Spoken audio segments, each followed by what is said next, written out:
আসসালামু আলাইকুম। সাবেক প্রধানমন্ত্রী শেখ হাসিনার একসময়ের ব্যক্তিগত উপদেষ্টা মুক্তিযোদ্ধা মতিউর রহমান রিন্টু রচিত রাজনৈতিক স্মৃতিকথামূলক আলোড়ন সৃষ্টিকারী তথ্যবহুল প্রামাণ্য গ্রন্থ আমার ফাঁসি চায়ের পাঠে আপনাদের স্বাগতম। দেখতে দেখতে আমরা বইটির প্রায় শেষাংশে চলে এসেছি। আজকের পর্বটি বেশ ইন্টারেস্টিং হতে চলেছে। আজকের পাঠে আমরা জানব 1996 সালে ভারত বাংলাদেশের মধ্যে স্বাক্ষরিত 30 বছর মেয়াদী গঙ্গার পানি বণ্টন চুক্তি এবং 1997-এর পার্বত্য চট্টগ্রাম শান্তি চুক্তির আড়ালে ভারতীয় আগ্রাসনের যে নীল নকশা পশ্চিমবঙ্গের মুখ্যমন্ত্রী জ্যোতি বসুর ইন্ধনে রচিত হয়েছিল তার আদ্যোপান্ত। শেখ হাসিনার বোস্টন বিশ্ববিদ্যালয় থেকে সম্মানসূচক ডক্টরেট অব ল ডিগ্রি লাভের কারসাজি ছাড়াও আরও জানতে পারব শেখ পরিবারের দুর্নীতির প্রতিযোগিতার মহোৎসব। তাই চলুন শুরু করা যাক আমার ফাঁসি চাই বইটির 8ম পর্ব। 6 ফেব্রুয়ারি 1997 যুক্তরাষ্ট্রের বোস্টন বিশ্ববিদ্যালয় প্রধানমন্ত্রী শেখ হাসিনাকে ডক্টরেট অব ল ডিগ্রি প্রদান করে। এই ডক্টরেট ডিগ্রি প্রদানের আগে 1996 সালের শেষ প্রান্তে অর্থাৎ ডিসেম্বরের শেষ সপ্তাহে বোস্টন বিশ্ববিদ্যালয়ের প্রেসিডেন্ট জন ওয়েলসলিং বাংলাদেশে এসেছিলেন। জন ওয়েলসলিং 4-5 দিন বাংলাদেশে ছিলেন। বাংলাদেশে অবস্থানকালে জন ওয়েলসলিং 3 দিন ছিলেন ঢাকায় এবং 1 দিন ছিলেন গোপালগঞ্জে। ঢাকায় অবস্থানকালে জন ওয়েলসলিং প্রধানমন্ত্রী শেখ হাসিনার সরকারি বাসভবন গণভবনেই থাকতেন। গণভবন থেকেই জন ওয়েলসলিংকে ঢাকার বিভিন্ন জায়গায় নিয়ে গিয়ে ঘুরিয়ে ফিরিয়ে দেখানো হতো। ধানমন্ডি 32 নম্বরে বঙ্গবন্ধু জাদুঘর, সোহরাওয়ার্দী উদ্যান, সংসদ ভবন, স্মৃতিসৌধ ইত্যাদি জায়গাসমূহ দেখানো হলো এবং ঐতিহাসিক গুরুত্ব ব্যাখ্যা করে জন ওয়েলসলিংকে বোঝানো হলো। একদিনের সফরে টুঙ্গিপাড়ায়ও নেওয়া হলো। টুঙ্গিপাড়ায় শেখ মুজিবুর রহমানের মাজার দেখানো হলো। গোপালগঞ্জ সার্কিট হাউসে রাত্রি যাপন করার পরদিন আবার ঢাকায় নিয়ে এসে বঙ্গবন্ধু জাদুঘরের সমস্ত ছবি এবং নিদর্শনগুলো খুবই ভালোভাবে ব্যাখ্যা করে জন ওয়েলসলিংকে বুঝিয়ে দেওয়া হলো। শুধু বুঝিয়েই দেওয়া হলো না, একেবারে তোতা পাখির ন্যায় মুখস্থ করে দেওয়া হলো। জন ওয়েলসলিংকে সমস্ত কিছু বুঝিয়ে মুখস্থ করে দেওয়ার দায়িত্বে ছিলেন প্রধানমন্ত্রী শেখ হাসিনার সংসদ বিষয়ক উপদেষ্টা সুরঞ্জিত সেনগুপ্ত। সুরঞ্জিত সেনগুপ্ত জন ওয়েলসলিংকে সবকিছু বুঝিয়ে মুখস্থ করে দেওয়ার সাথে সাথে প্রধানমন্ত্রী শেখ হাসিনাকে ডক্টরেট অব ল প্রদানের বিষয়টিও ভালোভাবে বুঝিয়ে দিলেন। বোস্টন বিশ্ববিদ্যালয়ের প্রেসিডেন্ট জন ওয়েলসলিং নগদ এবং বাকি মিলিয়ে অনেক উপঢৌকন নিয়ে বাংলাদেশ থেকে চলে গেলেন। কিন্তু গণভবন যে প্রধানমন্ত্রী শেখ হাসিনার সরকারি বাসভবন, এটা সেনবাবু ওয়েলসলিংকে বলেননি। ফলে জন ওয়েলসলিং ধরে নিলেন ধানমন্ডি 32 নম্বরের ওইটা মিউজিয়াম অর্থাৎ জাদুঘর। টুঙ্গিপাড়াটা বঙ্গবন্ধুর গ্রামের বাড়ি আর বিশাল দুর্গের ন্যায় গণভবনটা শেখ হাসিনার পিতা শেখ মুজিবের বাড়ি। তাই 6 ফেব্রুয়ারি 1997 প্রধানমন্ত্রী শেখ হাসিনাকে ডক্টরেট অব ল ডিগ্রি প্রদানকালে যুক্তরাষ্ট্রের বোস্টন বিশ্ববিদ্যালয়ের প্রেসিডেন্ট জন ওয়েলসলিং যে মানপত্র পাঠ করেন তার এক জায়গায় লিখেছেন, বাংলাদেশের প্রধানমন্ত্রী শেখ হাসিনা, আপনাকে আপনার পিতার বিশাল দুর্গের মতো পৈতৃক বাসভবনে বন্দী রাখলেও আপনার হৃদয় উদ্যমকে, আপনার চেতনাকে দমিয়ে রাখতে পারেনি। জন ওয়েলসলিং তার মানপত্রে যে বিশাল দুর্গের মতো পৈতৃক বাড়ির উল্লেখ করেছেন সেটা প্রধানমন্ত্রী শেখ হাসিনার পিতার বাড়ি নয়, সেটা প্রধানমন্ত্রী শেখ হাসিনার সরকারি বাসভবন গণভবন। একমাত্র গণভবনই বিশাল দুর্গের মতো, তাছাড়া শেখ মুজিবুর রহমানের বিশাল দুর্গের মতো কোনো বাড়ি কোথাও নেই। প্রধানমন্ত্রী হিসেবে শেখ হাসিনা এই প্রথম মার্কিন যুক্তরাষ্ট্র সফরে যাচ্ছেন। আত্মীয় স্বজনের এক বিশাল বহর নিয়ে সন্ধ্যার আগেই গণভবন থেকে জিয়া আন্তর্জাতিক বিমানবন্দরের উদ্দেশ্যে প্রধানমন্ত্রী শেখ হাসিনা রওনা হলেন। তিনি নির্দিষ্ট সময়ে জিয়া আন্তর্জাতিক বিমানবন্দরের ভিআইপি লাউঞ্জে পৌঁছলেন এবং আত্মীয় স্বজনের কোলাহলপূর্ণ পরিবেশে দীর্ঘক্ষণ চা ও নানা পদের নাস্তা খেতে লাগলেন। হাসি ঠাট্টায় মেতে থাকলেন। মন্ত্রিসভার সদস্যগণ, 3 বাহিনীর প্রধানসহ উচ্চ পদস্থ সামরিক বেসামরিক কর্মকর্তা এবং বিশিষ্ট নাগরিকগণ বিমানবন্দরের ভিভিআইপি টারমার্কে প্রধানমন্ত্রী শেখ হাসিনাকে বিদায় দেওয়ার জন্য অপেক্ষা করতে লাগলেন। এদিকে শেখ হাসিনার বাবার ফুফাতো ভাইয়ের ছেলে প্রধানমন্ত্রী শেখ হাসিনার এপিএস বাহাউদ্দিন নাসিম নতুন দৃষ্টান্ত স্থাপন করার জন্য বিমানবন্দর কর্তৃপক্ষকে প্রধানমন্ত্রীর বহন করা চার্টার্ড বিমানটিকে প্যাসেঞ্জার টারমার্কের লাউঞ্জে নিয়ে আসার নির্দেশ দিলেন। নাসিম বলল, আমাদের প্রধানমন্ত্রী এতই অতি সাধারণ যে তিনি ভিভিআইপি টারমার্কের পরিবর্তে সাধারণ যাত্রীদের টারমার্ক দিয়ে অর্থাৎ লাউঞ্জ দিয়ে বিমানে উঠে এক নতুন দৃষ্টান্ত স্থাপন করবেন। কাজে প্রধানমন্ত্রী শেখ হাসিনার বাবার ফুফাতো ভাইয়ের ছেলে এপিএস নাসিম বিমানকে প্যাসেঞ্জার টারমার্কে নিয়ে যাওয়ার হুকুম দিল। যথারীতি বিমানবন্দর কর্তৃপক্ষ বিমানের পাইলটকে ওই নির্দেশ দিলে পাইলট প্যাসেঞ্জার টারমার্কে বিমান নিয়ে এলো। একটু পরে এলো প্রধানমন্ত্রী শেখ হাসিনার বাবার আরেক ফুফাতো ভাইয়ের ছেলে এবং প্রধানমন্ত্রী শেখ হাসিনার চিফ সিকিউরিটি নজিব আহমেদ নজিব। নাসিমের নির্দেশে প্রধানমন্ত্রীর বিমান প্যাসেঞ্জার টারমার্কে নেওয়া হয়েছে এই কথা শোনা মাত্র নজিব বলল, প্রধানমন্ত্রী ভিভিআইপি টারমার্ক দিয়ে বিমানে উঠবে, বিমান ভিভিআইপি টারমার্কে ফেরত আনা হোক। যথারীতি বিমানকে ভিভিআইপি টারমার্কে ফেরত আনা হলো। কিছুক্ষণ পরে প্রধানমন্ত্রীর এপিএস বাহাউদ্দিন নাসিম এসে শুনল তার চাচাতো ভাই নজিব বিমান ভিভিআইপি টারমার্কে ফেরত এনেছে। তখন নাসিব বিমান কর্তৃপক্ষকে বলল, আমি প্রধানমন্ত্রীর এপিএস, আমি প্রধানমন্ত্রীর ভাবমূর্তি গড়ে তুলি, আমি প্রধানমন্ত্রীর প্রোগ্রাম করি, আপনার কি আমার চাইতে বেশি বোঝেন? সমস্ত সাংবাদিকদের আমি প্যাসেঞ্জার লাউঞ্জে পাঠিয়েছি, আমি যা বলি সেভাবে কাজ করেন। প্রধানমন্ত্রীর বিমান প্যাসেঞ্জার টারমার্কে পাঠান। বিমান কর্তৃপক্ষের মৌখিক নির্দেশে পাইলট আবার বিমান প্যাসেঞ্জার টারমার্কে নিয়ে এলো। আর এদিকে প্রধানমন্ত্রীর চিফ সিকিউরিটি নজিব আহমেদ নজিব প্রধানমন্ত্রী শেখ হাসিনাকে বিমান রেডি বলে এসে বিমান আবার প্যাসেঞ্জার টারমার্কে লাগানো হয়েছে শুনেই হারামজাদা কুত্তার বাচ্চা বলে গালাগাল দিতে দিতে কার নির্দেশে বিমান সরানো হয়েছে জিজ্ঞেস করলে নাসিম বলল, আমার নির্দেশে বিমান সরানো হয়েছে, আমি বিমান প্যাসেঞ্জার টারমার্কে নিয়ে এসেছি। নজিব বলল, তুই বিমান সরানোর কে? আমি চিফ সিকিউরিটি, আমার নির্দেশে বিমান চলবে। নাসিম বলল, আমার নির্দেশে বিমান চলবে। নজিব বলল, দেখ বেশি কথা বলবি না, খারাপ হইয়া যাইব। নাসিম বলল, আমি কি তোমার মাহাতামুখ খাই, আমাকে ডর দেখাও? প্রধানমন্ত্রী শেখ হাসিনার বাবার ফুফাতো ভাইয়ের দুই ছেলে এপিএস বাহাউদ্দিন নাসিম এবং চিফ সিকিউরিটি নজিব আহমেদ নজিবের মধ্যকার ঝগড়ার মুখে বিমান কর্তৃপক্ষ অসহায়ের ন্যায় দাঁড়িয়ে রইল। এমনইভাবে মিনিট 25 চলে গেল। ওদিকে প্রধানমন্ত্রী শেখ হাসিনা বিমানে ওঠার জন্য ভিআইপি রেস্টরুম থেকে বাইরে এসে দাঁড়িয়ে রইলেন এবং বললেন, কি ব্যাপার, আমাকে এখনো বিমানে তুলছে না কেন?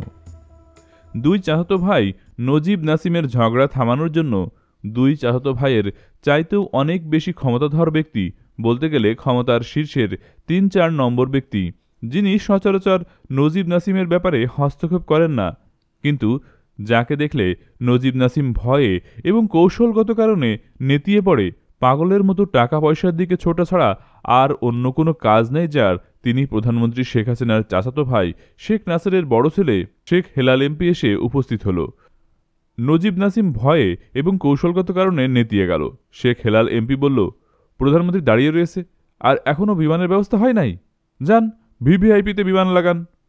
কর্তৃপক্ষ ভিভিআইপি টারমার্কে বিমান নেওয়ার জন্য মৌখিক নির্দেশ দিলে ভিভিআইপি আর প্যাসেঞ্জার টারমার্কের বরাবর বিমান নেওয়া হলো এবং আনার পরিপ্রেক্ষিতে আবার বিমানের পাইলট ভিভিআইপি এবং প্যাসেঞ্জার টারমার্কের মাঝখানে বিমান রেখে দিয়ে কর্তৃপক্ষকে বলল, আমাকে লিখিত দিতে হবে, লিখিত ছাড়া বিমানের চাকা একবারও ঘুরবে না। এবার বিমান কর্তৃপক্ষ আরও বিপক্ষে পড়ল। কর্তৃপক্ষ লিখিত দেওয়ার পর পাইলট ভিভিআইপি টারমার্কে বিমান নিয়ে গেল। প্রধানমন্ত্রী আমেরিকার উদ্দেশ্যে যাত্রা শুরু করলেন। যদিও এই সমস্ত কারণে প্রধানমন্ত্রী শেখ হাসিনার যাত্রা শুরু করতে ঘণ্টা দেরি হল এবং প্রধানমন্ত্রী অসন্তোষ প্রকাশ করলেন, কিন্তু প্রধানমন্ত্রী শেখ হাসিনা কার উপর অসন্তোষ প্রকাশ করলেন তা বোঝা গেল না। প্রধানমন্ত্রীকে বিদায় জানাতে আসা সকল মন্ত্রী, 3 বাহিনীর প্রধান, উচ্চপদস্থ সামরিক বেসামরিক কর্মকর্তা ও বিশিষ্ট নাগরিকগণ যাত্রা শুরুর এই বিলম্বের সময় ভ্যাবলার মতো দাঁড়িয়েছিল। পরের দিন দেশের সমস্ত পত্রপত্রিকায় নানান ভাষায় প্রধানমন্ত্রীর যাত্রা শুরুতে বিলম্বের সংবাদ পরিবেশিত হলো, কিন্তু কেন যাত্রা বিলম্ব হলো তা কোনো পত্রিকাতেই জানা গেল না, প্রকাশ করা হলো না। শুধু বিলম্ব হলো এটাই প্রকাশ করা হলো। শুধু তাই নয়, প্রকাশিত এই সংবাদের পরিপ্রেক্ষিতে সাংবাদিক কলাম লেখক আবেদ খান ভোরের কাগজে প্রধানমন্ত্রীর নিরাপত্তা কি বিঘ্নিত শিরোনামে ধারাবাহিকভাবে সরজমিনে তদন্ত লিখলেন। আবেদ খান তার প্রতিবেদনে বিমানের অভ্যন্তরে রাজাকারের সন্ধান পাওয়াসহ আরও কত কিছু পেলেন, কত কিছু লিখলেন। বিমান প্রশাসনের রদবদল হলো, কিন্তু প্রধানমন্ত্রী শেখ হাসিনার যাত্রা বিলম্বের প্রকৃত কারণ আবেদ খানের কলমে এলো না। শেখ হাসিনা আমেরিকা সফর করে যুক্তরাষ্ট্রের বোস্টন বিশ্ববিদ্যালয় থেকে ডক্টর অব ল ডিগ্রির সাথে তার একমাত্র বোনকে সকল কিছুতে অর্ধেক ভাগ দেওয়ার পাকাপাকি ব্যবস্থার শর্তে সঙ্গে নিয়ে এলেন। ভাগ বাটোয়ারা নিয়ে দুই বোনের দ্বন্দ্বের অবসান ঘটিয়ে শেখ রেহানা ক্যাশিয়ারের দায়িত্ব নিতে বাংলাদেশে আবার ফিরে এলেন। অর্থাৎ প্রধানমন্ত্রী শেখ হাসিনার ব্যক্তিগত তহবিলে যা কিছু জমা হবে তার সবকিছুই শেখ রেহানার হাত দিয়ে হতে হবে। এই শর্তে শেখ রেহানা দেশে ফিরে এলেন। প্রধানমন্ত্রী শেখ হাসিনার ক্যাশিয়ার বঙ্গবন্ধু কন্যা শেখ রেহানা তার স্বামী শফিক সিদ্দিকীকে সঙ্গে নিয়ে এক বিকেলে প্রধানমন্ত্রীর সরকারি বাসভবন গণভবনে এসে প্রধানমন্ত্রীকে রাশিয়ার মিগ-29 বোমারু বিমান ক্রয় করার পরামর্শ দিয়ে বললেন, এই যুদ্ধবিমান ক্রয় করলে উত্তরপাড়ার লোকেরাও অর্থাৎ ঢাকা ক্যান্টনমেন্টের সৈনিকেরা খুশি থাকবে এবং আমরা ভারতের দালাল না, এটাও জনগণ মনে করবে। উপস্থিত মোটরসাইকেল আরোহী বলল, খবরদার নেত্রী, এই কাজ করবেন না। দেশের কোটি কোটি মানুষ বেকার, যুদ্ধবিমান ক্রয় না করে যে টাকা দিয়ে যুদ্ধবিমান ক্রয় করবেন সেই টাকা বেকারদের কর্মসংস্থানে বরাদ্দ করেন। শেখ রেহানা ও তার স্বামী শফিক সিদ্দিকীর চেহারায় ভেতরে ভেতরে প্রচণ্ড রাগ হওয়ার ছাপ ফুটে উঠল এবং প্রধানমন্ত্রী শেখ হাসিনাও বললেন, বিমান তো বাকিতে কিনব। মোটরসাইকেল আরোহী বলল, যতই বাকিতে কিনেন এই টাকা তো এই দেশকেই শোধ করতে হবে। নেত্রী, একটা কথা খেয়াল রাখবেন, যদি বেকারদের কর্মসংস্থান সৃষ্টি করতে পারেন, দেশের উন্নতি করতে পারেন, তাহলে এই দেশের মানুষ শুধু আপনাকেই না, আপনার নাতিপুতিকেও মাথায় করে রাখবে। বঙ্গবন্ধু কন্যা শেখ রেহানা প্রধানমন্ত্রী শেখ হাসিনার উদ্দেশ্যে বললেন, তোমার সাথে কি একটু একা কথা বলা যাবে? না তোমার লোকজন কথার মাঝে বাহাত দিতেই থাকবে? মোটরসাইকেল আরোহী বাইরে চলে এলো। কথা হলো, শেখ হাসিনা ও তার ছোট বোন এবং তার স্বামী শফিক সিদ্দিকী বাংলাদেশের মতো একটি দিনহীন দরিদ্র দেশের কর্ণাধার হয়ে কেন যুদ্ধবিমান ক্রয় করেন? ভারতের সাথে যুদ্ধ করার জন্য? মনস্তাত্ত্বিকভাবে শেখ হাসিনা শেখ রেহানা গঙের কি কখনো ভারতের সাথে যুদ্ধের কথা চিন্তা করতে পারে? নিশ্চয়ই না। শেখ রেহানা শেখ পরিবার কখনোই ভারতের সঙ্গে যুদ্ধের কথা চিন্তা করতে পারে না, বরং শেখ হাসিনা শেখ রেহানারা সদা সর্বদা ভারতকে তাদের ব্যক্তিগত ও পারিবারিক অভিভাবকই মনে করেন।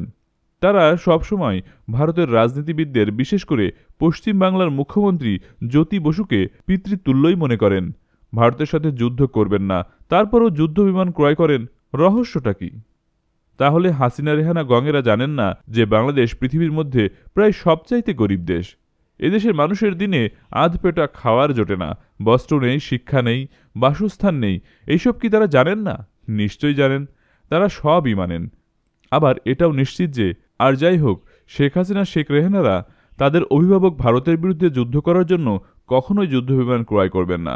তাহলে তারা যুদ্ধবিমান ক্রয় করেন কেন? একটা কথা মনে রাখতে হবে, দেশের প্রতিরক্ষা খাত হচ্ছে এমন একটা খাত যেই খাতে ব্যয় সম্পর্কে মহান জাতীয় সংসদেও কোনো প্রশ্ন উত্থাপন করা যাবে না। রাষ্ট্রীয় নিরাপত্তাজনিত কারণে প্রতিরক্ষা ব্যয় সম্পর্কে কোথাও কোনো প্রশ্ন তোলা যাবে না। শুধু আমাদের দেশেই নয়, অন্যান্য দেশেও একই নিয়ম। সেজন্যই ভারতের প্রয়াত প্রধানমন্ত্রী রাজীব গান্ধীর বোফোর্স কেলেঙ্কারিতে স্পষ্ট জড়িত থাকা সত্ত্বেও ভারতের পার্লামেন্টে এই নিয়ে তেমন হইহুল্লোড় হয়নি। এই প্রতিরক্ষা খাত থেকেই বর্তমান বিশ্বে সবচাইতে বেশি দুর্নীতি হচ্ছে। প্রতিরক্ষা ব্যয়ে যেহেতু কোনো জবাবদিহিতা নেই, সেহেতু এই খাতে দুর্নীতি করা বা কমিশন নেওয়া অতীব সহজ। তাহলে কি বর্তমানে যুদ্ধে অকার্যকর পুরনো সেকেলে রাশিয়ান মিগ-29 যুদ্ধবিমান ক্রয় এর একটাই উদ্দেশ্য, শুধুই কমিশন? শুধু কমিশন পাওয়ার জন্যই এই অত্যাধুনিক যুগে অত্যাধুনিক কার্যকর জঙ্গি বিমানের পরিবর্তে অকার্যকর সেকেলে পুরনো ধ্বজা ভাঙা বোমারু বিমান ক্রয় করেন? প্রধানমন্ত্রী শেখ হাসিনা এবং তার ক্যাশিয়ার শেখ রেহানা এইরকম একটি ডিল করে কম করে হলেও শত শত কোটি টাকা পেয়ে থাকেন।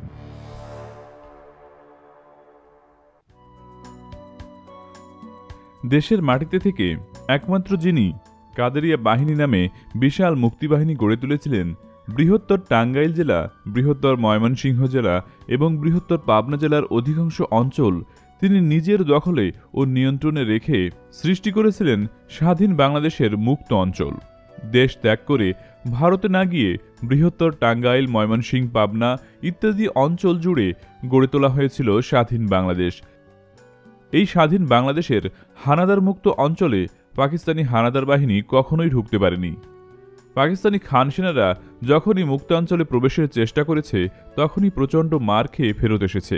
এই মুক্তাঞ্চলে মুক্তিবাহিনীর পাশাপাশি গড়ে তোলা হয়েছিল স্বাধীন বাংলাদেশের বেসামরিক প্রশাসন। এখানে যুদ্ধের সাথে চলত রাজস্বের টাকা আদায়, নিয়োগ দেওয়া হতো রাজ কর্মচারী ও কর্মকর্তাদের, গড়ে তোলা হয়েছিল বিচার বিভাগ, সাংস্কৃতিক বিভাগ। শুধু বাংলাদেশেরই নয়, সারা বিশ্বের মুক্তিযুদ্ধের ইতিহাসে এমন নজির খুঁজে পাওয়া যাবে না। মুক্তিযুদ্ধের বিশ্ব ইতিহাসে নজিরবিহীন ইতিহাস সৃষ্টি করেছিলেন যিনি, তিনি হলেন মুক্তিযুদ্ধের কিংবদন্তি নায়ক বঙ্গবীর আব্দুল কাদের সিদ্দিকী। মুক্তিযুদ্ধের সময় লোকে যাকে বাঘা সিদ্দিকী বলে ডাকত, যার নাম শুনলে পাকিস্তানি সেনাবাহিনীর জেনারেলদের পর্যন্ত আত্মারাম খাঁচা ছাড়া হয়ে যেত। 1975 সালের 15ই আগস্ট শেখ হাসিনার পিতা শেখ মুজিবুর রহমানকে সপরিবারে হত্যা করলে একমাত্র বঙ্গবীর আব্দুল কাদের সিদ্দিকীই ওই হত্যার প্রতিবাদ করেন।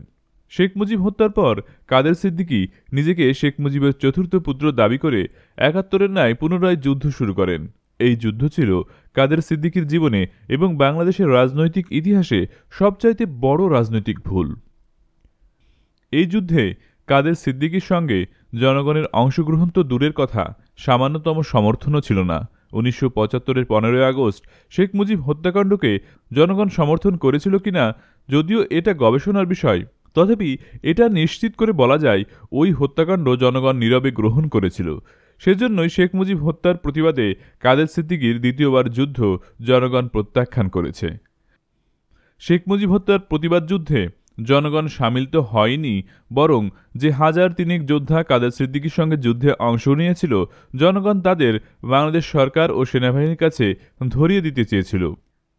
ওই যুদ্ধ হয়ে দাঁড়িয়েছিল শেখ মুজিব হত্যা পরবর্তী বাংলাদেশ সরকার এবং বাংলাদেশের আপামর জনগণের বিরুদ্ধে। ফলে ৭১-এর মহান মুক্তিযুদ্ধে বঙ্গবীর আব্দুল কাদের সিদ্দিকী বিজয়ী হলেও ৭৫-এর মুজিব হত্যার প্রতিবাদ যুদ্ধে কাদের সিদ্দিকী ও তার বাহিনী শোচনীয়ভাবে পরাজয় বরণ করে। যুদ্ধে পরাজিত হয়ে কাদের সিদ্দিকী নির্বাসনে ভারতে চলে গেলে মুজিবকন্যা শেখ হাসিনা তাকে ধর্মের ভাই ডাকেন। সেই থেকেই তাদের ধর্মের ভাই বোনের সম্পর্ক এতই গভীর ছিল যে কাদের সিদ্দিকী মাংস খেতেন না বিধায় শেখ হাসিনা ইলেকট্রিক হিটার এবং মাছ কিনে কাদের সিদ্দিকী যে হোটেলে থাকতেন সেখানে গিয়ে নিজে রান্না করে কাদের সিদ্দিকীকে খাওয়াতেন। শেখ হাসিনা প্রকাশ্যেই বলতেন একমাত্র কাদের সিদ্দিকী ছাড়া পৃথিবীতে তার আর কেউ নেই এবং কাদের সিদ্দিকীই তার পিতা শেখ মুজিবের একমাত্র উত্তরসূরি। শেখ হাসিনা বলতেন সারা জীবন কাদের সিদ্দিকীর ঝি চাকরানির কাজ করেও কাদের সিদ্দিকীর ঋণ তিনি শোধ করতে পারবেন না। 1981 সালের 17 মে শেখ হাসিনা ভারত থেকে বাংলাদেশে ফিরে আসার প্রাক্কালে কলকাতা দমদম বিমানবন্দরে বলেন, দেশে ফিরে তার একমাত্র কাজ হবে বঙ্গবন্ধুর উত্তরসূরি তার ধর্মের ভাই কাদের সিদ্দিকী ও তার লোকজনকে দেশে ফিরিয়ে নেওয়ার ব্যবস্থা করা। কিন্তু দেশে ফিরে এসে শেখ হাসিনা তার ধর্মের ভাই শেখ মুজিবের উত্তরসূরি কাদের সিদ্দিকীকে ফিরিয়ে আনার কার্যকর কোনো ব্যবস্থা না নিলে বঙ্গবীর কাদের সিদ্দিকীর সহধর্মিণী নাসরিন সিদ্দিকী বঙ্গবীর কাদের সিদ্দিকী বীরুত্তম স্বদেশ প্রত্যাবর্তন সংগ্রাম পরিষদ নামে একটি নতুন সংগঠন করে অত্যন্ত যোগ্যতা ও দক্ষতার সাথে বাংলাদেশের আনাচে কানাচে ঝটিকা সফর করে কাদের সিদ্দিকীকে দেশে ফিরিয়ে আনার পক্ষে ব্যাপক জনমত সৃষ্টি করলে শেখ হাসিনা এটাকে ভালো দৃষ্টিতে না দেখে চ্যালেঞ্জ হিসেবে মনে করেন এবং নাসরিন সিদ্দিকী ও ওই সংগঠনকে কুদৃষ্টিতে দেখতে থাকেন। শেখ হাসিনা প্রকাশ্যে কিছু না বললেও ভেতরে ভেতরে তার সংগঠন আওয়ামী লীগকে কাদের সিদ্দিকীর ওই সংগঠনের সাথে সম্পর্ক না রাখার এবং বিরোধিতা করার নির্দেশ দিলেন। 1990 সালে তীব্র গণ আন্দোলনে সামরিক স্বৈরাচার জেনারেল হুসাইন মোহাম্মদ এরশাদ এর পতন হলে 16 ডিসেম্বর মহান বিজয় দিবসে শেখ মুজিবের চতুর্থ পুত্রের দাবিদার শেখ হাসিনার ধর্মের ভাই বঙ্গবীর কাদের সিদ্দিকী বাংলাদেশে ফিরে আসার চূড়ান্ত সিদ্ধান্ত ও প্রস্তুতি নেন এবং যথারীতি শেখ হাসিনার সাথে টেলিফোনে কাদের সিদ্দিকী তার স্বদেশ প্রত্যাবর্তনের বিষয়ে আলোচনা করলে শেখ হাসিনা সরাসরি কাদের সিদ্দিকীর স্বদেশ প্রত্যাবর্তনের বিরোধিতা করেন। এরপর কাদের সিদ্দিকী স্বদেশ প্রত্যাবর্তনে দৃঢ় থাকলে শেখ হাসিনা তার দল আওয়ামী লীগকে কাদের সিদ্দিকীর স্বদেশ প্রত্যাবর্তন কর্মসূচি ভণ্ডুল করে দেওয়ার নির্দেশ দেন। 16 ডিসেম্বর মহান বিজয় দিবসে বঙ্গবীর কাদের সিদ্দিকী স্বদেশ প্রত্যাবর্তন করলে জিয়া আন্তর্জাতিক বিমানবন্দরে লক্ষ লক্ষ মানুষ তাকে সংবর্ধনা দিলেও শেখ হাসিনার আওয়ামী লীগের কোনো নেতাকর্মী ওই সংবর্ধনায় যোগদান করেননি এবং এখান থেকেই শেখ মুজিবের চতুর্থ পুত্রের দাবিদার শেখ হাসিনার ধর্মের ভাই কাদের সিদ্দিকীর সাথে শেখ হাসিনার প্রকাশ্য বিরোধ শুরু হয়। এরপর থেকে শেখ হাসিনা তার ধর্মের ভাই কাদের সিদ্দিকীকে এক মুহূর্তও সহ্য করতে পারতেন না। শেখ হাসিনা প্রকাশ্যেই বলতেন, আমি আছি বলেই কাদের সিদ্দিকী আছে, আমি না থাকলে কাদের সিদ্দিকীও থাকবে না। কাদের সিদ্দিকীর অবস্থা হবে ভারতের প্রয়াত প্রধানমন্ত্রী ইন্দিরা গান্ধীর পুত্র সঞ্জয় গান্ধীর স্ত্রী মেনকা গান্ধীর মতো। যতক্ষণ ইন্দিরা গান্ধী ছিল মেনকা গান্ধীও ততক্ষণ ছিল, এখন ইন্দিরা গান্ধীও নাই আর মেনকা গান্ধীরও খবর নাই। আমি না থাকলে কাদের সিদ্দিকীরও ওই অবস্থা হবে, কোনো খবর থাকবে না। আর কাদের সিদ্দিকীও মাশাল্লাহ কখনোই শেখ হাসিনাকে নেত্রী বলে মানলেন না, স্বীকারও করলেন না। কাদের সিদ্দিকীর ওই একই কথা, শেখ হাসিনা আমার বোন, আমি শেখ হাসিনার ধর্মের ভাই, আমি শেখ মুজিবের রাজনৈতিক উত্তরসূরি। নানাবিধ কারণে, বিশেষত কৌশলগত কারণেই শেখ হাসিনা কাদের সিদ্দিকীকে আওয়ামী লীগে রাখেন, আওয়ামী লীগের এমপি বানান। কাদের সিদ্দিকীও একই কারণে আওয়ামী লীগে থাকেন এবং আওয়ামী লীগের এমপি হন। শেখ হাসিনার ভাবনা হলো কাদের সিদ্দিকীকে আওয়ামী লীগ থেকে বের করে দিলে আওয়ামী লীগের কিছু ক্ষতি হতে পারে। তাছাড়া কাদের সিদ্দিকীও প্রকাশ্যে সরাসরি উঠে পড়ে তার নেতৃত্বের বিরোধিতায় লিপ্ত হয়ে পড়বে। তার চেয়ে নিজের প্রতীক দল আওয়ামী লীগে রেখে কাদের সিদ্দিকীকে পরিচয় দিতে হবে। কাদের সিদ্দিকীকে পচিয়ে দেওয়ার লক্ষ্য নিয়েই শেখ হাসিনা কাদের সিদ্দিকীকে আওয়ামী লীগে রেখেছেন। কাদের সিদ্দিকীও আপাত নীরবে আওয়ামী লীগে অবস্থান করার কৌশলগত অবস্থান নিয়েছেন। শেখ হাসিনা হেয় করা এবং রাজনৈতিক প্রতিহিংসা চরিতার্থ করার জন্য কাদের সিদ্দিকীর বাড়িতে পুলিশ পাঠানোর পরিকল্পনা করলে মোটরসাইকেল আরোহী এর বিরোধিতা করে বলেন, সামান্যতম কৃতজ্ঞতাবোধ থাকলে আপনি এটা করতে পারতেন না। ভুলে যাবেন না, আপনার পিতামাতা ভাইদের মেরে যখন সিঁড়িতে লাশ ফেলে রেখেছিল তখন সারা পৃথিবীতে একমাত্র কাদের সিদ্দিকী ছাড়া আর অন্য কেউ এর প্রতিবাদ করেনি। আর আজ আপনি প্রধানমন্ত্রী হয়ে তার বাড়িতে পুলিশ পাঠালে তা হবে চরম অকৃতজ্ঞতার কাজ। আপনি এত বড় অকৃতজ্ঞের কাজ করতে পারেন না। শেখ হাসিনা বলেন, ওর ভাইয়েরা সন্ত্রাসী, ওর ভাইদের ধরার জন্যই ওর বাড়িতে পুলিশ পাঠাবো। মোটরসাইকেল আরোহী বলল, কাদের সিদ্দিকীর ভাই মুরাদ সিদ্দিকী ও আজাদ সিদ্দিকী সন্ত্রাসী হোক আর যাই হোক, তারা আপনার আমলে কোনো সন্ত্রাস করেনি, কোনো অপরাধ করেনি। অত্যন্ত দুর্দিনে যখন আপনার পিতামাতা নিহত হয়েছিল, কাদের সিদ্দিকী, লতিফ সিদ্দিকী দেশের বাইরে নির্বাসনে ছিলেন। শেখ মুজিব এবং আওয়ামী লীগের নাম নেয়ার কোনো লোক ছিল না। তখন নিদারুণ বৈরী পরিবেশে মুরাদ সিদ্দিকী ও আজাদ সিদ্দিকী এই দুই ভাই টাঙ্গাইলের মাটিতে শেখ মুজিব ও আওয়ামী লীগের নাম নেয়ার জন্য যুবকদের সংগঠিত করতে করতে এবং শেখ মুজিব ও আওয়ামী লীগ বিরোধী প্রশাসনের সাথে সংঘর্ষে লিপ্ত হতে হতে এক পর্যায়ে সন্ত্রাসীদের খাতায় নাম চলে যায় এবং বহু মামলা তাদের বিরুদ্ধে হয়। যেহেতু প্রশাসন দুর্নীতিপরায়ণ, তাই কঠোর ব্যবস্থা না নিয়ে প্রশাসন তাদের সাথে ভাগাভাগিতে চলে যায়। তাছাড়া আজাদ মুরাদ এখন আর কোনো ধরনের অপরাধের সাথে যুক্ত নয়। এইসব কোনো কিছুই আপনার অজানা নয়, আপনি সবই ভালোভাবে জানেন। আপনার শাসনামলে ওরা কোনো ধরনের বেআইনি কাজের সাথে জড়িত থাকলে গ্রেপ্তার করে জেলে পাঠিয়ে দেওয়ার কঠোর হুঁশিয়ারি দিয়ে তাদেরকে সতর্ক করে দেন। কিন্তু প্রধানমন্ত্রী বললেন, না, কাদের সিদ্দিকীর বাড়িতে পুলিশ পাঠিয়ে ওদের ধরতে হবে। মোটরসাইকেল আরোহী বলল, শুধুমাত্র হেয় করার জন্য যদি কাদের সিদ্দিকীর বাড়িতে পুলিশ পাঠান, তাহলে পৃথিবীতে কৃতজ্ঞতা বলে তো কিছু থাকবে না। রাষ্ট্রীয় কাজে তুমি বাধা দিতে পারো না। ক্রুদ্ধ স্বরে এই কথা বলে প্রধানমন্ত্রী শেখ হাসিনা বেডরুমে চলে গেলেন এবং ঠিকই কাদের সিদ্দিকীর বাড়িতে পুলিশ পাঠালেন। বিচারপতি শাহাবুদ্দিন আহমেদের রাষ্ট্রপতি হওয়া।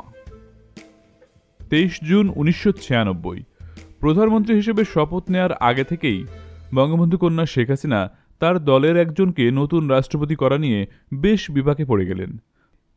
দলের যে কোনো নেতাকেই তিনি রাষ্ট্রপতি হওয়ার প্রস্তাব করেন, সে নেতাই কেঁদে ফেলেন। কোনো কোনো নেতা আবার সভানেত্রী শেখ হাসিনার পা জড়িয়ে ধরে দেশের নতুন রাষ্ট্রপতি হওয়া থেকে মুক্তি চান।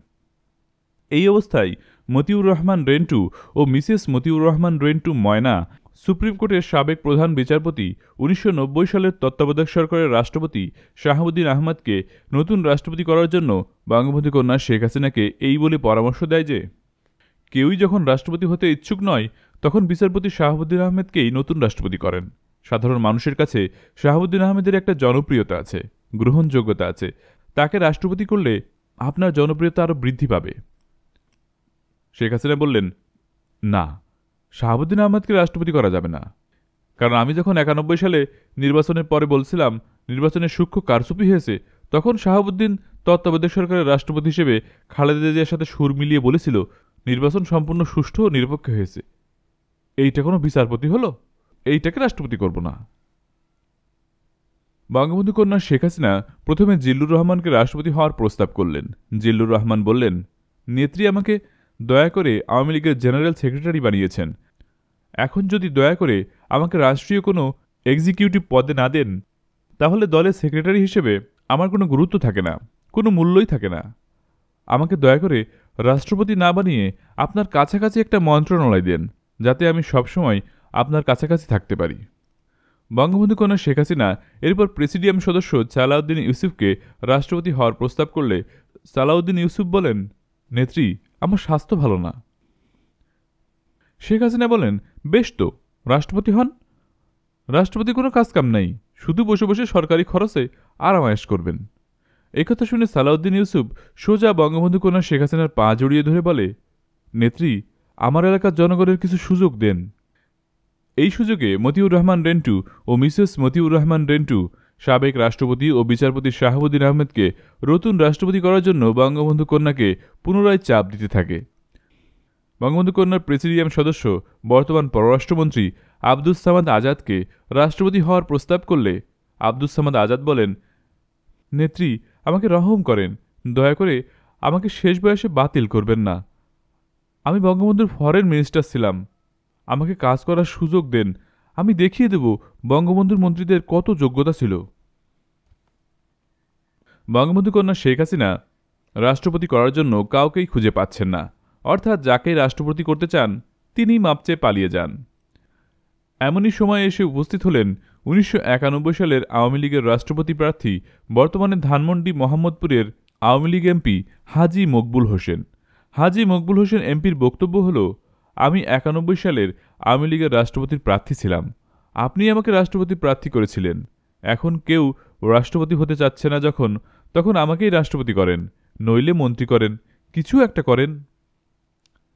শেখ হাসিনা বললেন, না, আপনাকে কিছুই করা হবে না। মনে নেই 91-এ আমার বিরুদ্ধাচরণ করেছিলেন, আমার সম্পর্কে নানা কথা প্রকাশ করেছিলেন? আপনাকে কিছুই করা হবে না, এমপি করেছি, এটাই যথেষ্ট। এই পরিস্থিতিতে 21 জুন 1996 মতিউর রহমান রেন্টু ও মিসেস মতিউর রহমান রেন্টু বঙ্গবন্ধু কন্যা শেখ হাসিনাকে বোঝালেন, রাষ্ট্রপতি তো বসে বসে আরামায়েশ করা আর চাঁদ দেখা ছাড়া কোনো কাজ নেই। রাষ্ট্রপতির হাতে কোনো নির্বাহী ক্ষমতা নেই। মন্ত্রিশাসিত সরকারে রাষ্ট্রপতি হল নাচের পুতুল, যেভাবে আপনি নাচাবেন সেভাবেই রাষ্ট্রপতিকে নাচতে হবে। এই সুযোগ আপনি হাতছাড়া করবেন কেন? সাবেক রাষ্ট্রপতি বিচারপতি শাহাবুদ্দিন আহমেদকে নতুন রাষ্ট্রপতি বানিয়ে আরেকটা বাহবা কেন নেবেন না? বাহবা নেওয়ার সুযোগ চলে গেলে কিন্তু আর বাহবা নিতে পারবেন না। বঙ্গবন্ধু কন্যা শেখ হাসিনা তখন বলেন, ঠিক আছে, তাহলে শাহাবুদ্দিনকে রাষ্ট্রপতি করি। বঙ্গবন্ধু কন্যা শেখ হাসিনা 23 জুন প্রধানমন্ত্রী হিসেবে শপথ নিয়ে বঙ্গভবন থেকে প্রধানমন্ত্রী হিসেবে সাবেক রাষ্ট্রপতি বিচারপতি শাহাবুদ্দিন আহমেদের বাসায় গিয়ে তাকে নতুন রাষ্ট্রপতি হওয়ার প্রস্তাব করেন এবং রাষ্ট্রপতি আব্দুর রহমান বিশ্বাসের মেয়াদ শেষ হওয়ার পর সাবেক রাষ্ট্রপতি ও বিচারপতি শাহাবুদ্দিন আহমেদকে নতুন রাষ্ট্রপতি হিসেবে নির্বাচিত করেন। বেগম জিয়ার বিরুদ্ধে মামলা। 1996 সালের নভেম্বর মাসের প্রথম সপ্তাহের এক বিকেলে প্রধানমন্ত্রী শেখ হাসিনার সরকারি বাসভবন গণভবনের নিচতলায় পূর্ব দিকের 2 নং ড্রয়িং রুমে প্রধানমন্ত্রী এবং তার আত্মীয় স্বজন মিলে গল্পগুজব করছেন। শেখ রেহানা এবং তার স্বামী শফিক সিদ্দিকী, চাচাতো বোন লুনা, মিনা, এরা সবাই পুলিশের সাব ইন্সপেক্টর পদে চাকরি দেওয়ার অভিযোগে সাবেক প্রধানমন্ত্রী বেগম জিয়ার বিরুদ্ধে মামলা দেওয়ার জন্য প্রধানমন্ত্রী শেখ হাসিনাকে সলা পরামর্শ দেয়। অর্থাৎ 1991 সালে ক্ষমতায় এসে বেগম জিয়া এবং তার স্বরাষ্ট্রমন্ত্রী আব্দুল মতিন চৌধুরী নাকি তাদের পছন্দমতো 745 জনকে বাংলাদেশ পুলিশ বাহিনীতে সাব ইন্সপেক্টর পদে চাকরি দিয়েছেন। আর এই অভিযোগে বেগম জিয়া ও মতিন চৌধুরীর বিরুদ্ধে স্বজনপ্রীতি ও দুর্নীতির মামলা দায়ের করতে দুর্নীতি দমন ব্যুরোকে নির্দেশ দেওয়ার জন্য প্রধানমন্ত্রী শেখ হাসিনাকে উল্লেখিত আত্মীয়স্বজনেরা পীড়াপিড়ি করতে থাকলে মতিউর রহমান রেন্টু ও মিসেস মতিউর রহমান রেন্টু ময়না প্রধানমন্ত্রী শেখ হাসিনা সহ তার আত্মীয়স্বজনকে বুঝিয়ে বলেন যে সাবেক প্রধানমন্ত্রী বেগম খালেদা জিয়াদের না খুঁচিয়ে বরং তাদের মাথায় হাত বুলিয়ে চেষ্টা করে দেখেন দেশের উন্নতি করতে পারেন কিনা। যদি একবার কোনো মতে দেশ গঠন করতে পারেন তাহলে দেখবেন শুধু আপনাকেই না, আপনার নাতিপুতিকেও এদেশের মানুষ মাথায় করে রাখবে। বিএনপি ও খালেদা জিয়াকে হোস্টাইল করে আপনি দেশ গঠন করতে পারবেন না, আবার আপনাকে এবং আওয়ামী লীগকে বাদ দিয়ে কেউ দেশ গঠন করতে পারবে না। আপনি এবং খালেদা জিয়া এই দুই শক্তির ঐক্য ছাড়া কিছুতেই এই দেশের মঙ্গল করা যাবে না, দেশের উন্নয়ন করা যাবে না। বিভেদ অনৈক্য শত্রুতা পরিত্যাগ করে বন্ধুত্বের হাত বাড়িয়ে দিন। বেগম জিয়া আপনাদের আগের প্রধানমন্ত্রী, তাকে বড় বোন ডেকে বুকে টেনে নিয়ে দেশের উন্নয়নের চেষ্টা করেন, তাতে আপনারই লাভ হবে অনেক বেশি। মামলা করলে আপনার ক্ষতি হবে, দেশেরও ক্ষতি হবে। প্রধানমন্ত্রী শেখ হাসিনা বলেন, তুমি জানো না খালেদা জিয়া ছাত্রদল ও যুবদলের লোকদের পুলিশে চাকরি দিয়েছে। রেন্টু বলল, এটা আংশিক সত্য, আসল সত্য হলো টাকা দিয়ে এরা পুলিশে চাকরি নিয়েছে। তারপর যদি ধরে নেই চাকরি পাওয়া সকলেই ছাত্রদল যুবদলের লোক, তবু তো তারা এদেশেরই মানুষ।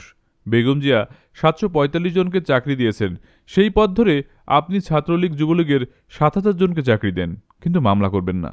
মামলার কোনো ফল হবে না, মামলা করলে বরং আপনি ছোট হয়ে যাবেন। সব কাজেই তোমাদের বাধা, তোমাদের আপত্তি। এই কথা বলে প্রধানমন্ত্রী শেখ হাসিনা উপরে তার শয়নকক্ষে চলে গেলেন এবং প্রধানমন্ত্রীর ছোট বোন শেখ রেহানা ও তার স্বামী শফিক সিদ্দিকী এবং তাদের চাচি ও চাচাতো বোনেরা মতিউর রহমান রেন্টু ও মিসেস মতিউর রহমান রেন্টুকে ভীষণ তিরস্কার করল।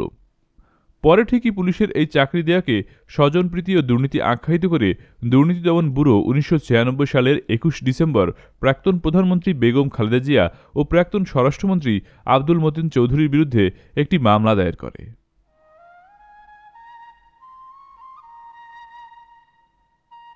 গঙ্গা ও পার্বত্য চট্টগ্রাম এবং ট্রানজিট চুক্তি। ভারতের পশ্চিম বাংলার মুখ্যমন্ত্রী জ্যোতি বসু 1996 সালের শেষের দিকে বাংলাদেশে সফরে এলেন। মুখ্যমন্ত্রী জ্যোতি বসু বাংলাদেশে এসেই সরাসরি প্রধানমন্ত্রী শেখ হাসিনার সরকারি বাসভবন গণভবনে চলে এলেন। শেখ হাসিনার যে কয়েকজন ভারতীয় অভিভাবক আছেন, পশ্চিম বাংলার মুখ্যমন্ত্রী জ্যোতি বসু তাদের অন্যতম। শেখ হাসিনা এবং শেখ রেহানা সপরিবারে যখন ভারতে ছিলেন, তখন ভারতীয় মুরব্বী বা অভিভাবকদের মধ্যে জ্যোতি বসুর সান্নিধ্য ও স্নেহ পেয়েছেন সবচাইতে বেশি। জ্যোতি বসু পিতৃতুল্য স্নেহ, মমতা ও সান্নিধ্য দিয়ে গড়ে তুলেছেন শেখ হাসিনা ও শেখ রেহানাকে। 1981 সালের 17 মে বাংলাদেশে ফিরে আসার পর শেখ হাসিনা যতবার ভারত গিয়েছেন, মূলত মুখ্যমন্ত্রী জ্যোতি বসুর সাথে সলাহ পরামর্শের জন্যই গিয়েছেন। জ্যোতি বসুদের বহু সাধনার ফসল আজ শেখ হাসিনা বাংলাদেশের প্রধানমন্ত্রী। ভারতের পশ্চিম বাংলা রাজ্যের সেই মুখ্যমন্ত্রী জ্যোতি বসু আজ এসেছেন বাংলাদেশের প্রধানমন্ত্রী শেখ হাসিনার বাসভবন গণভবনে।